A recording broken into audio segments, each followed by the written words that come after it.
చూడండి 23వ అధ్యాయము 30-34 వరకు చదువుతాను.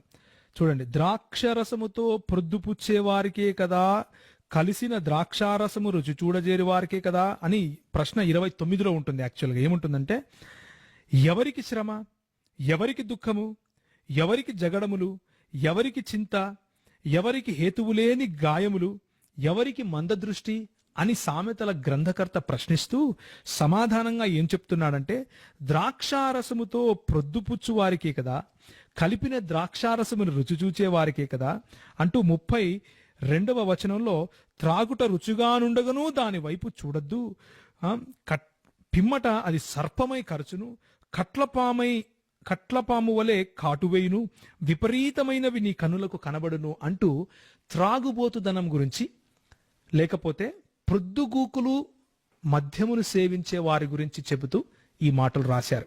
20వ అధ్యాయము 1వ వచనంలో కూడా దాని వశులై ఉండే వారి గురించి అన్నట్లుగా మనం స్పష్టంగా చూస్తాం. దాని వశమైన వారందరూ జ్ఞానము లేనివారు అంటూ బైబిల్ చాలా స్పష్టంగా ద్రాక్షారసము వశులై ఉండేవాళ్ళు అంటే త్రాగుబోతులను హేయమైన వాళ్ళుగా స్పష్టంగా చెబుతా ఉంది. అది పాపముగా చిత్రీకరిస్తా ఉంది, అందులో ఏ డౌట్ లేదు. కూర్చున్నటువంటి క్రైస్తవులందరికీ చెబుతున్నాను, మద్యపానీయము మత్తులై ఉండటము అంటే, త్రాగుబోతులై ఉండటము, దేవుని రాజ్యమును త్రాగుబోతులైన వారు స్వతంత్రించుకోరు అని చెబుతా ఉంది. కాబట్టి